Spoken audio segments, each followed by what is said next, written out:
Hello, my name is Dave Zinn. I'm one of the avalanche forecasters with the Gallatin National Forest Avalanche Center. And I'm going to be discussing with you weather and snowpack in respect to slab avalanche formation. This is a second in our Avalanche Fundamentals lecture series. Before we get going with this, I want to reiterate a point that's really important to all of us. In no way are we saying at the Avalanche Center that people should stay out of the backcountry. What we are saying is that we want to give people the information to make informed decisions and decisions that are appropriate for the snowpack stability on any given day. So with that, let's get going here and start talking about the avalanche triangle. So there's three legs to the avalanche triangle: terrain, snowpack, and weather. In the first lecture of the series, there's a lot of discussion about avalanche terrain. And that's because avalanche terrain is the constant in this avalanche triangle. Snowpack and weather are always changing and affecting the stability of the snowpack. In a later lecture, you're going to be hearing about the human factor and how our decisions play into the avalanche problem. So we'll start with a couple things that we know. We know that avalanches are all about timing. There are times when it's totally appropriate to consider going into steep avalanche terrain and recreating there. And we also know that there's times when it's not. We know that there's times when that's a bad decision and a potentially dangerous one. So again, we're not saying to stay out of an avalanche terrain entirely. What we are saying is think about the timing and realize that that timing may be on the scale of days, where things may be unstable for a day or two after a storm, or it may be on the scale of weeks or months or even a winter. So we also know about avalanche terrain. We know where avalanches occur. We know that they occur primarily on slopes with angles from 30 to 45 degrees. And this, where we're talking about slab avalanches, the dangerous sort that we're primarily concerned about. In terrain that's flatter than that, less than 30 degrees, the slope is not steep enough for avalanches to overcome the forces of friction. And so the snowpack, generally, however unstable, is going to stay in place. Greater than 45 degrees, what we have is slopes that are too steep to develop a thick slab of snow. So rather than large slab avalanches, we have frequent small sloughs of snow or loose snow avalanches. While these may not be as dangerous in the context of burying us deeply, they can be dangerous in that they can push us into obstacles like trees or off cliffs or into gullies. So, avalanche terrain. Avalanche terrain is sort of like standing on a railroad track. There are times when there's no train coming and it's a safe place to be. There's other times when there's a freight train bearing down on you and it would be an inadvisable place to stand. So the challenge with avalanche terrain is that the freight train is hidden. It's under the snow, and we may not be able to see it barreling down on us until it's too late. So what we need to think about is developing some tools to make good decisions about when to be in or to stay away from avalanche terrain. Those primary tools that we're going to use are really looking at the data. So we'll observe the weather and think about how the weather is contributing to any potential instabilities. And we'll focus on bullseye data. Bullseye data is any piece of information that tells us that the snowpack is unstable. We'll discuss this further later in the lecture. However, the key things to remember is number one sign that avalanches are possible is other recent avalanche activity. Beyond that, we'll be looking at collapsing or cracking in the snowpack. We'll be looking at significant loading events, be it from new snow or wind. And we'll be thinking about how all this plays into our stability picture. We're always seeking information that tells us that the snowpack is unstable and gives us a reason to turn around. So we're looking for instabilities rather than seeking out signs of stability. Now, observing the weather and looking at bullseye info is great, but that's not always, these clues are not always forthcoming. So the further step that we want folks to take is to perform at least one stability test in a snow pit each time you go out. And this gives us one more chance to find out if the snowpack is unstable and potentially turn around, making that safe decision. So we'll start by discussing the snowpack. And the primary question that we want to know is, can the snow slide? So if we're in avalanche terrain, we're in terrain that's steeper than 30 degrees, we want to know if the recipe is there for an avalanche. To start, we want to think about the snowpack as being layered. We can think about it as a layered cake. So let's look at this quick video. It will just show us how some of these layers are formed. Each layer is formed by a weather event.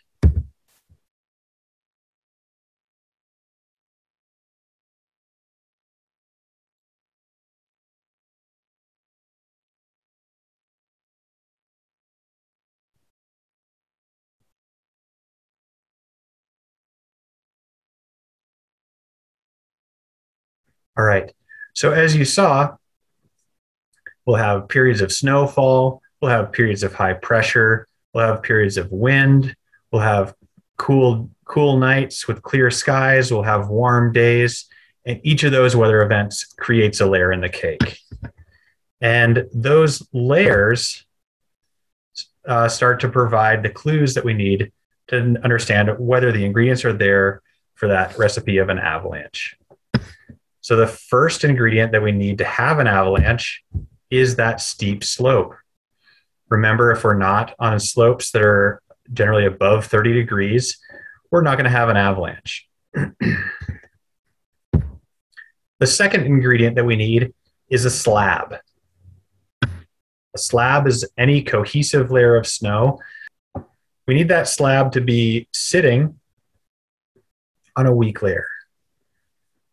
And lastly, we need a trigger. Now, what we'll see in this next video is another example of that. So sort of a funny video where what happens to be really analogous to the way avalanches work. Okay, so we need two things for an avalanche to occur, a slab avalanche to occur. We need to initiate a failure, and we need that failure to propagate. So initiation and propagation.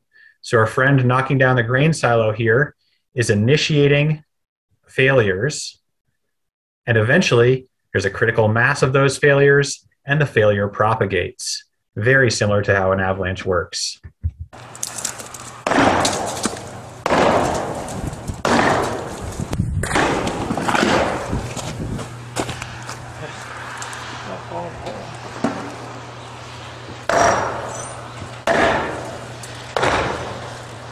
Where's all these people that said they wanted to come see this crap, Carl?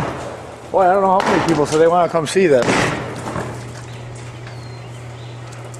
I never dropped one before. You? No? No, we did that. I know a couple people who have. John Marsh told me he did. Did he? He said, "Fuckers, just keep working like a tree."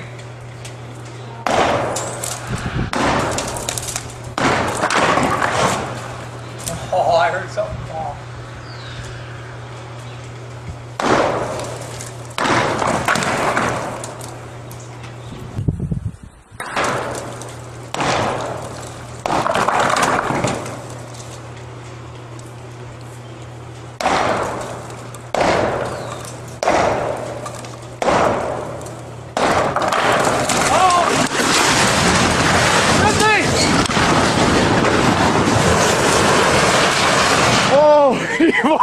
Fuck!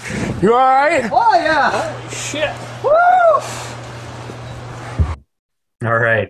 So What you saw there is those initial columns that were getting knocked down. That was our failure initiation, but it wasn't until later when there's enough of those that were knocked down that we had failure propagation.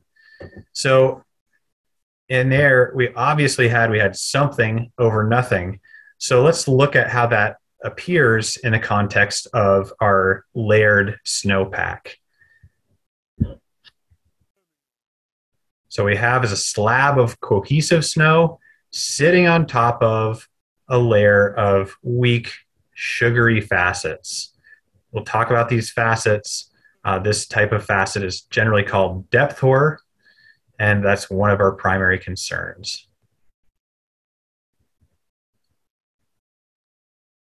All right. So let's talk about these weak layers. We'll talk about the weak layers within that layered snowpack. Now, there are new snow instabilities or weak layers, and there are persistent weak layers. New snow weak layers are generally, they can come on quickly, and they generally heal quickly, or they stabilize more quickly. Now, what that means is a matter of hours to days, potentially weeks. New snow instabilities include, well, new snow. So if we have a big snowstorm, it can be a new snow instability, and wind-loaded snow. So the wind can blow snow around and create thick drifts of snow on slopes that can fracture an avalanche. Now we'll contrast those to persistent weak layers, which just like they sound, are longer in duration. So the three that we'll discuss are depth HOAR, surface HOAR, and near surface facets. These can form throughout the winter at different times. We'll discuss the how, and they typically take weeks to months to stabilize. So this is one of those things that are more challenging and requires quite a bit of patience to wait out. So let's take a look at one type of new snow instability, remembering that just new snow can create instabilities in and of itself. There are some ways that snow can fall that is more unstable versus less unstable. Upside down snowpacks are generally more unstable. And what we mean by upside down is any snowstorm that starts with colder temperatures and then slowly warms up. So we have light, low density snow that is underlying heavier, more cohesive snow, and we have an unstable new snow event. Contrast that to the flip side, what we call a right side up storm. And that is a storm that comes in warm and leaves cold. Now, not only is this more stable, but it also tends to be better skiing and riding because the light, fluffy snow is up top, and we have a nice dense layer of snow underneath that to cushion us off the old snow surface.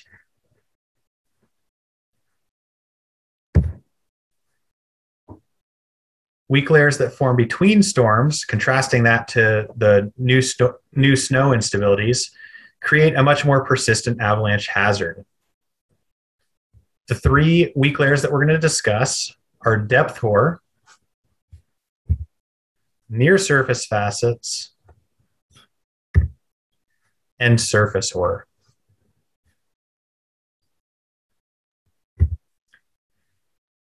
We'll start with depth HOAR. Depth HOAR, just like it sounds, forms deep in a snowpack, and it generally makes up the base of our snowpack, so the bottom of our snowpack. This can be challenging because it can last there for a long period of time. If it forms in the early season, it can generally last throughout a good chunk of the season, depending on the snowfall. The good news is if you dig down and dig a snow pit, this is easy to see. They're large, sugary grains, and if you try to take a scoop of them with your hand, you wouldn't be able to make a snowball. They fall apart in your hand like big grains of sugar. The mechanism that forms this depth HOAR is generally a thin early season snowpack, or any thin snowpack, but typically something that we see at the beginning of the year, and cold temperatures.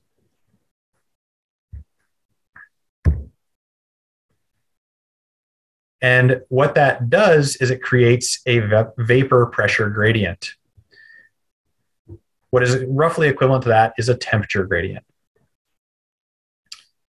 So what we know is that the ground generally stays about 0 degrees C or 32 degrees Fahrenheit. And the surface of the snow tracks the air temperature.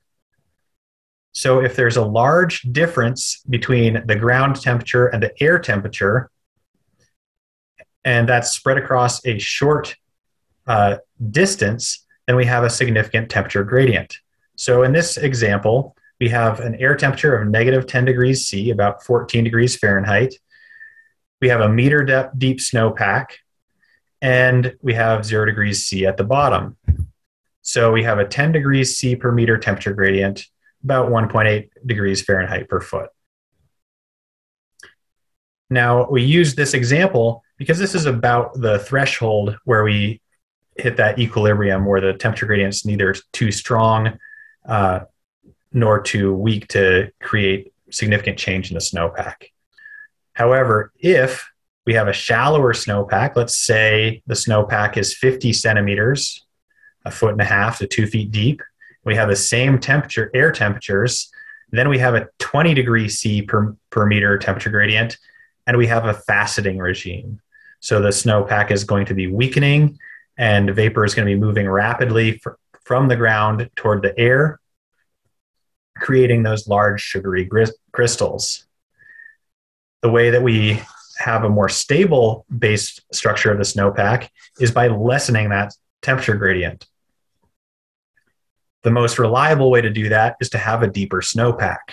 So if we had 2 meters deep snowpack, about 6 feet deep, then we'd have 5 degrees C per meter, and that would be less of a temperature gradient. There would be less rapid vapor transfer, and we would have a stabilizing snowpack. The snow grains would be bonding together and strengthening. So we'll take a quick look at a video here. And this video is from 2020 at the Lionhead area. Alex and I were going in to work on the weather station and get a baseline read on what the snowpack was doing. And you'll see, obviously, we're dealing with a very thin snowpack, and we'll listen to Alex talk about what's going on here.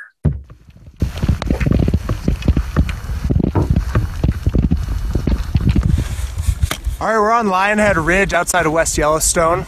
It's November 24th, 2020. And the snowpack here is about 16 inches deep, and it's just really weak. The top has some surface HOAR on top and these sugary near surface facets, and then down at the bottom is pretty sugary and faceted as well. You can just see my shovel just squished through the column there. We didn't get anything to break because it's not unstable yet. Once we add some snow later maybe tonight, we're supposed to get a few inches, but that probably won't tip the scales. When we get more snow in the coming weeks and put a slab on top of it, it's going to create some unstable conditions, and we need to be playing it safe and watching out for avalanches. All right. So in that, you saw the weak, thin snowpack that was actively getting weaker.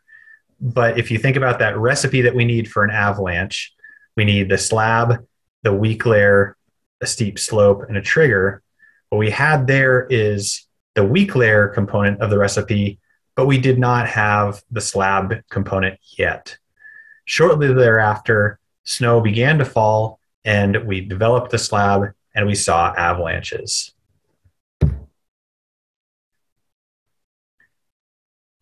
Another weak layer that Alex discussed there was near surface facets.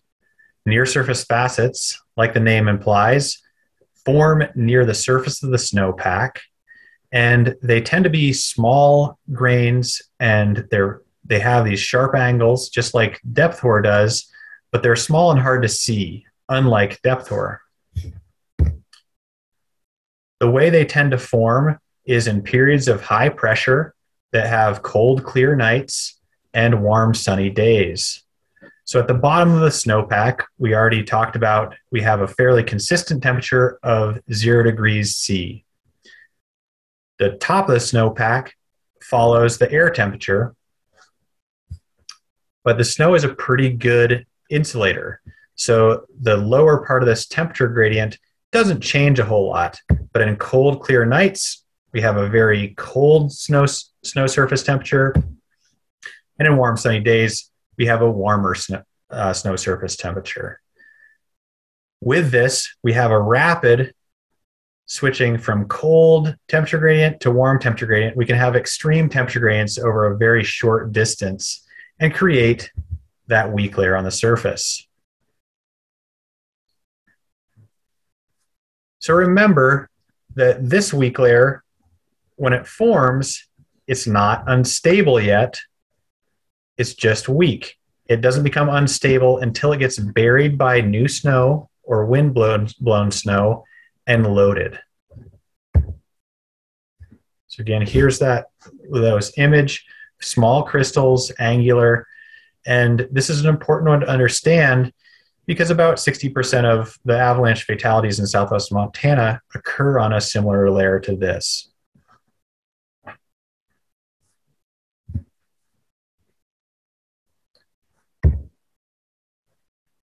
Surface HOAR is the final persistent weak layer that we'll discuss. And surface HOAR, what it is frozen dew. Okay, so it looks sort of like this. It looks like large feathery crystals that grow up from the snow surface. And it's really neat as we travel through this surface HOAR. If we're on skis or a snowboard, it sort of sounds like broken glass tinkling along the snow surface. A little bit harder to hear if you're on a sled, but I bet it sounds the same. A clue that you can use to think about when surface HOAR might be forming is frost on your windshield. This is also dew that is being deposited and freezing on your car. All right, so let's talk about how it happens.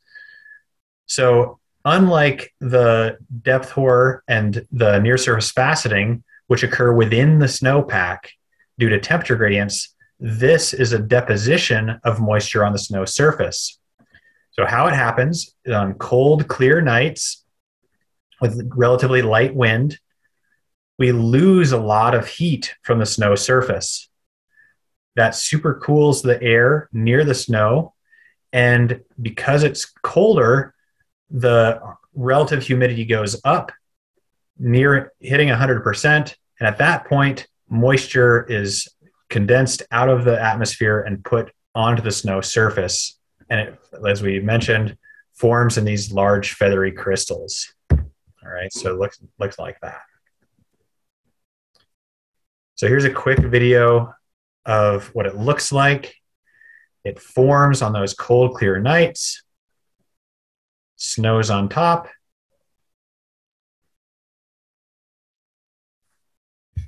And creates that weak layer. Surface HOAR, like near surface facets, is not unstable until it's buried.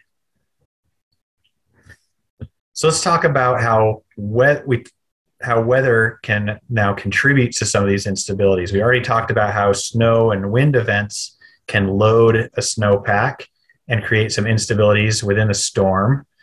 We talked about some of the snowpack structure issues, and now we need to understand that generally speaking, more snow equals more avalanches. So let's talk about this loading event. New snow can load the snowpack, as well as wind-drifted snow. The rate of loading is really important here. As I said, the snowpack can adjust and get used to the load that it's carrying, but it needs time. So if we have 2 feet of snowfall overnight, that is bad for stability, even while it is good for the skiing and riding. Contrast that to 2 feet of snow over a week. That is good for stability. It's also good for skiing and riding, although perhaps not quite as dramatically good. All right. So 2 feet of snow overnight, we're going to see a rapid rise in instability. Those are good days to go rip around at the ski area. Or if you're snowmobiling, stick to the flats because we know that there's going to be elevated avalanche danger after a large snowfall event like that. And the bottom line here is if it's snowing really hard, then the avalanche danger is increasing. Does that mean we don't want it to snow? Of course not. We love new snow. We want deep snow. But we need to understand that these transitional times when it's actively snowing, when it's actively loading, are typically unstable times. Less fun than a large snow event is rain. Way less fun. Rain on snow not only adds weight and stress to the snowpack, but it also destabilizes the snow on the ground because that free water gets between the ice crystals and starts breaking the bonds apart. So if we see rain on snow events, understand that that's generally has a rapidly destabilizing effect. We generally want to stay off of steep slopes. We also may not want to be out skiing and riding anyway because it's raining.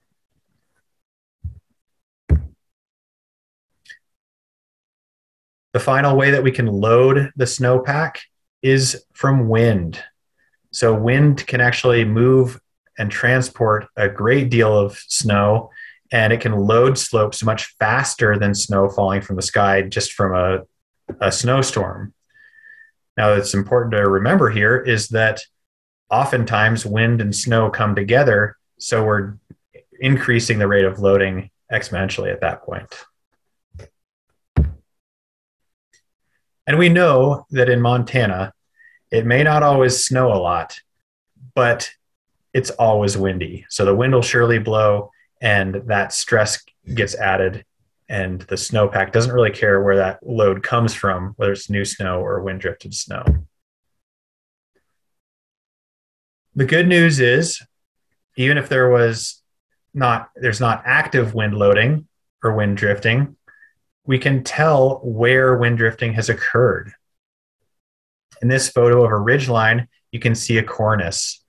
The cornice is that steep overhanging ledge of snow right at the lip. And this is a good indicator of the general direction of the wind. So in this case, the wind is going this way, and that slope below that, while it may not have recent wind loading, has certainly been wind loaded in the past. How do you know if there's been recent wind loading? Well, you check the weather. You look on the mtavalanche.com, look at the avalanche forecast, and we'll have discussions about what the wind is doing and what the wind is doing as far as loading goes. The other thing that you'll see as far as clues to wind loading and wind drifting is just large drifts of snow on a slope, and it can be hard, drummy sort of snow, and those are areas that we typically try to avoid. All right, so when we're making a decision, this is a lot of information. We're making a decision about whether to go into avalanche terrain or not. We always want to be thinking about the big picture, and we want to be thinking about bullseye data rather than these sort of cursory outside data points or our personal desires. So what are those pieces of bullseye data? The number one piece of bullseye data that tells us that the snowpack is unstable and is capable of producing avalanches is recent avalanches. So if we see recent avalanches, things that look like they happened in the last few days, then we know that we shouldn't be on steep slopes that are considered avalanche terrain, those slopes that are greater than 30 degrees. Right. Other clues are shooting cracks. So we'll take a look at a couple of pictures of those. We'll talk about collapsing of the snowpack. When we have a collapse, we collapse the weak layer and generally hear a large whoomp in the snowpack. Recent loading, whether it be from wind or snow, and rapid warming events. Now contrast that bullseye data to other factors that might be out there, right? I spent a lot of money to go on this trip. I know this area really well. We're really good skiers or riders. I got a new pair of sweet skis or really new sweet snowmobile. I have really great avalanche gear. There's a lot of tracks on the slope. Right? There's lots of things that can distract our focus from those bullseye pieces of information that we should be focusing on. So let's talk about some of those bullseye pieces of information. Recent avalanches, this is the one. If we see recent avalanches, we know the snowpack is unstable. So in this case, the ski tracks go down, there's an avalanche. Now the snow didn't slide on either side of these tracks. Does that mean that it's stable? No, it does not. It means there's likely a similar setup. It means that those slopes to the side are also likely to produce avalanches, and we should stay off of them.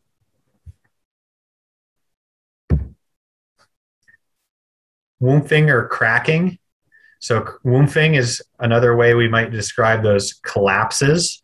So what we've done when we trigger a collapse and hear a whoomph is that we've effectively triggered an avalanche, but the terrain wasn't quite steep enough for that snow to slide.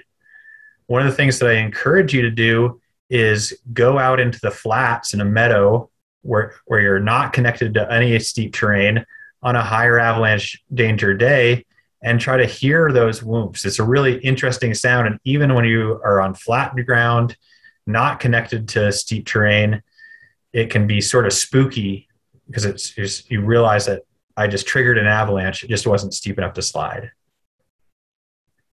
Shooting cracks like this one off the tip of the skis. What this is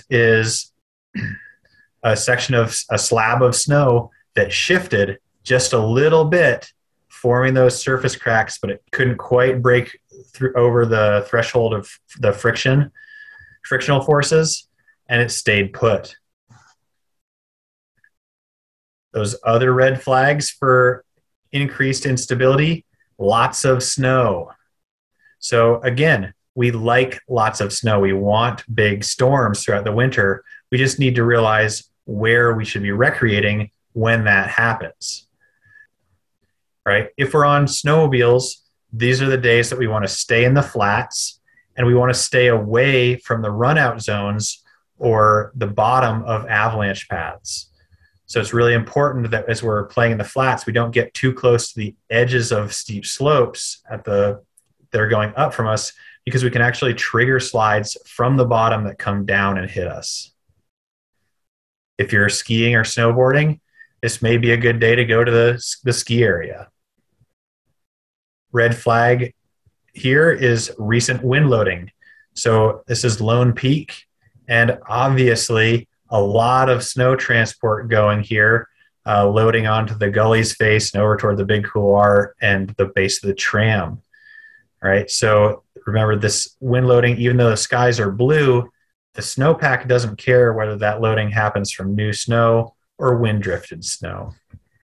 Finally, rapid warming. What we're really talking about here is a snowpack that's experiencing a big change and it's early warm-ups in the spring.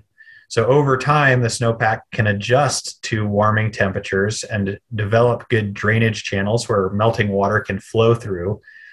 But initially, especially those times when we have above freezing nights, we are starting to add water into the snowpack for the first time of the season, and that can destabilize the snowpack.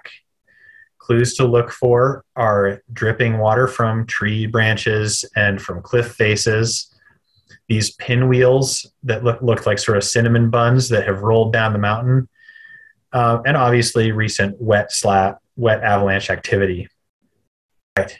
So when we're out going about in the backcountry and we're trying to figure out what to do, the snowpack is doing okay. We're not seeing any major recent loading events. We're not seeing any red flags that indicate unstable snowpack. None of the recent avalanches, no collapsing or cracking. So what we need to do is get more data about what's under our feet, or we're just rolling the dice.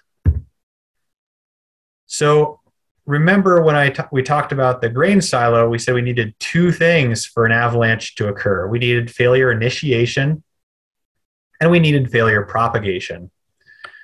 The snow test, the stability test that we're going to discuss in this class primarily is the extended column test. The extended column test is really good in this way because it does test both that initiation of the failure and the propagation of the failure. So this is Ian. He's going to be doing a extended column test here on the snowpack, and he'll talk us through what happens.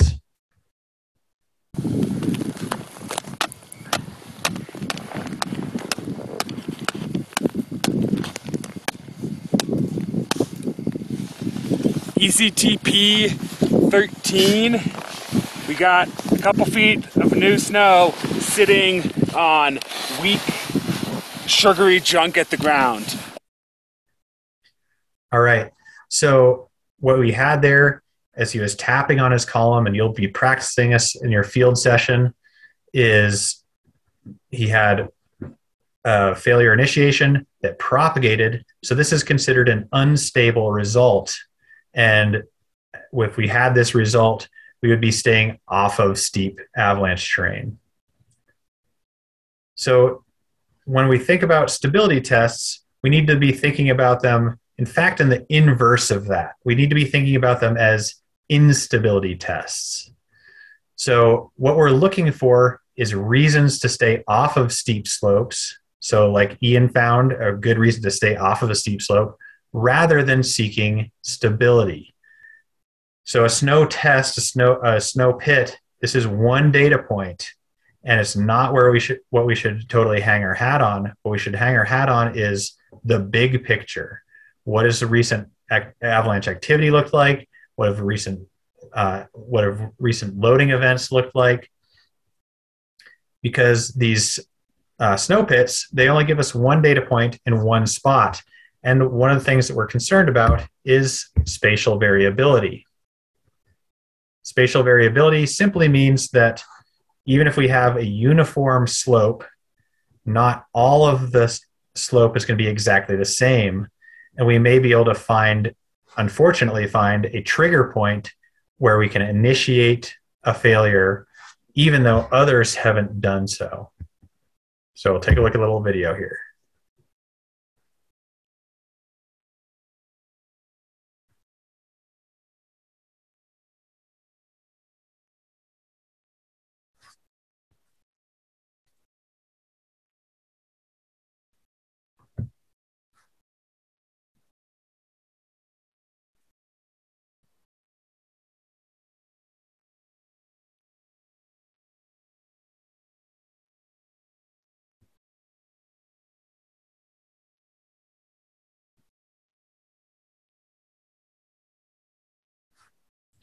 All right. So this is not only a good example of spatial variability where we found that trigger point amongst the other tracks, it's also a good example of how tracks on a slope don't necessarily mean that a slope is stable. You can still find that trigger point and trigger an avalanche if the structure is there to produce a slide. So let's talk about some key points to wrap up. Weather drives stability, and it also drives the structure of the snowpack. The snow on the ground is always changing. As soon as the snow hits the ground, it begins to change. It may be weakening, it may be strengthening, but it doesn't stay the same.